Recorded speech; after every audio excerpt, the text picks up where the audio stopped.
नमस्कार, आप देख रहे हैं जीरो टीवी न्यूज और मैं सफीसर अली। तो चलिए आज के कुछ खास खबरों पर एक नजर डालते हैं।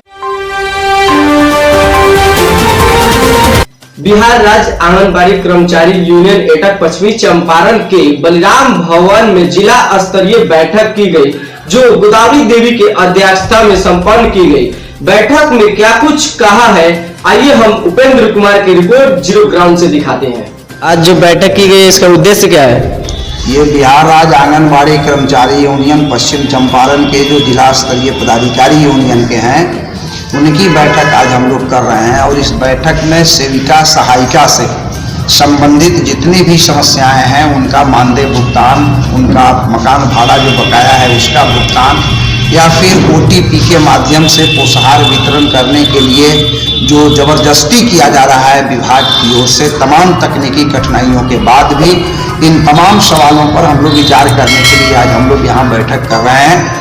पिछले दिनों यूनियन की ओर से जिला पदाधिकारी के समक्ष प्रदर्शन किया गया और उस प्रदर्शन के माध्यम से एक मांग पत्र दिया गया DPO पश्चिम चंपारण को, जिसमें सेविका सहायिका के बकाया मानदेय और मकान भाड़ा के भुगतान की बात के साथ साथ OTP से जो उत्पन्न होने वाली कठिनाई है, उन तमाम बातों को उनके सामने चर्चा में रखा गया। और उन्होंने आश्वासन दिया कि पश्चिम चंपारण के सेविका सहायिका की जो भी समस्या है, चाहे वो मानदेय भुगतान का सवाल हो या मकान भाड़ा भुगतान का, इसकी हम त्वरित कार्रवाई करेंगे। और OTP के संबंध में भी हम ऊपर के अधिकारियों से, विभाग से मार्गदर्शन मांगेंगे। लेकिन अभी तक जो सेविका सहायिका का बकाया मानदेय है, न तो उसका भुगतान हो सका, न बकाया मकान भाड़ा का भुगतान हो सका, और न OTP के संबंध में कोई निर्देश मिल सका। आज जबरन हमारी सेविका से OTP के माध्यम से पोषाहार वितरण कराने की बात हो रही है, जबकि OTP करने में काफ़ी कठिनाई है। एक तो सबसे बड़ी कठिनाई यह है कि हमारी सेविकाओं को जो मोबाइल दिया गया है, उसमें से लगभग 75 से 80% मोबाइल ऐसा है जो आज के डेट में फंक्शन नहीं कर पा रहा है। घटिया मोबाइल की आपूर्ति की गई, फंक्शन वो नहीं कर पा रहा है।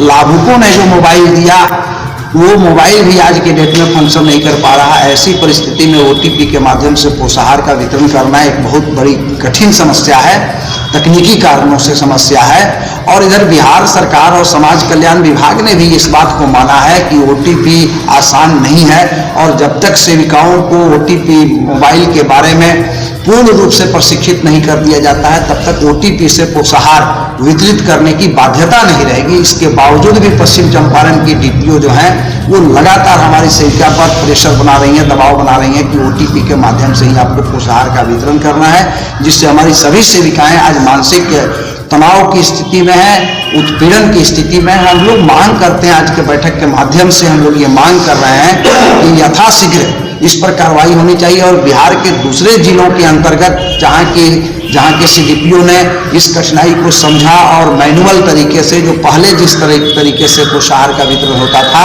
उसी तरीके को अपना करके सेविका को निर्देशित किया पोषाहार का वितरण करने के लिए, जिससे उनके यहाँ 100% पोषाहार का वितरण हुआ। हम लोग भी ये मांग कर रहे हैं कि जब तक हमारी सेविका का मोबाइल ठीक से फंक्शन नहीं करता है, तकनीकी गड़बड़ी दूर नहीं होती है और हमारी सेविका को पूर्णतः प्रशिक्षित नहीं किया जाता है, तब तक पश्चिम चंपारण में भी मैनुअल तरीके से पोषाहार का वितरण कराना चाहिए। इस सवाल पर विचार करने के लिए आज हम लोग बैठे हैं। दूसरी बात यह है कि यूनियन का अपना संगठन है, और उस संगठन के संबंध में भी हम लोग विचार करने के लिए आज यहाँ बैठे हैं।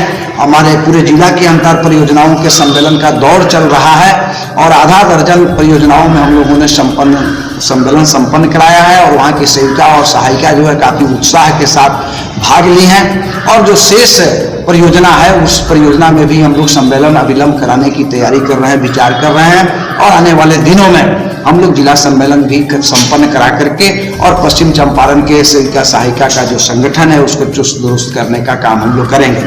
दूसरी बात यह है कि कुछ वैसे स्वार्थी तत्व जो यूनियन के नाम पर, यूनियन के पदाधिकारियों के नाम पर पश्चिम चंपारण के जो हमारी सेविका और सहायिका बहन है, जो सीधा साधा लोग हैं, उनको बरगलाने का काम लोग कर रहे हैं। हम लोग उसकी घोर आलोचना करते हैं, और यदि इस तरह से बरगलाने का काम अखबारों के माध्यम से या मीडिया तंत्र के दूसरे साधनों के माध्यम से इस तरह से हमारे प्रदेश के महासचिव का नाम लेकर के या बिना किसी लिखित चिट्ठी पत्रिका अपने मनमाने तरीके से ऐसे स्वार्थी तत्व यदि जिले की सेविका और सहायिका को दिग्भ्रमित करने का प्रयास करते हैं, यूनियन को कमजोर करने का प्रयास करते हैं, तो उनके खिलाफ हम लोग कानूनी कार्रवाई करने के लिए भी बाध्य होंगे।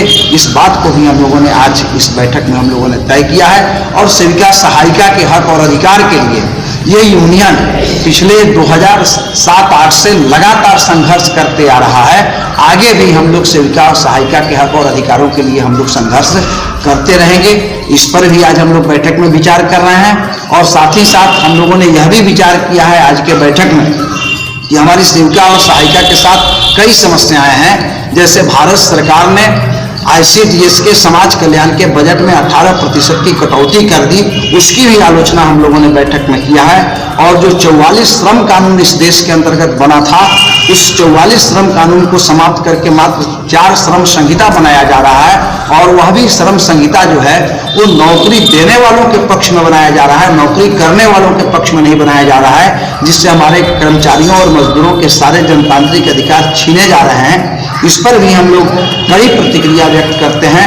और जो हमारी सेविका और सहायिका है, उनके पूर्ण सुरक्षा की मांग हम लोग सरकार से भी करते हैं और विभाग से भी करते हैं। और उनको जो तरह तरह से मानसिक रूप से प्रताड़ित किया जा रहा है, उस पर रोक लगाने की भी मांग हम लोग आज के बैठक के माध्यम से कर रहे हैं। और यदि विभाग और प्रशासन यदि सेविका सहायिका की समस्याओं के समाधान के लिए त्वरित कदम नहीं उठाया, DPO ICDS पश्चिम चंपारण ने यदि त्वरित कदम नहीं उठाया, तो शीघ्र हम लोग आंदोलन के लिए सड़कों पर उतरने के लिए बाध्य होंगे, जिसकी सारी जवाबदेही ICDS के अधिकारियों और जिला के प्रशासन की होगी। आपका परिचय क्या होगा? ओम प्रकाश क्रांति, मैं इस यूनियन का प्रधान संरक्षक हूँ।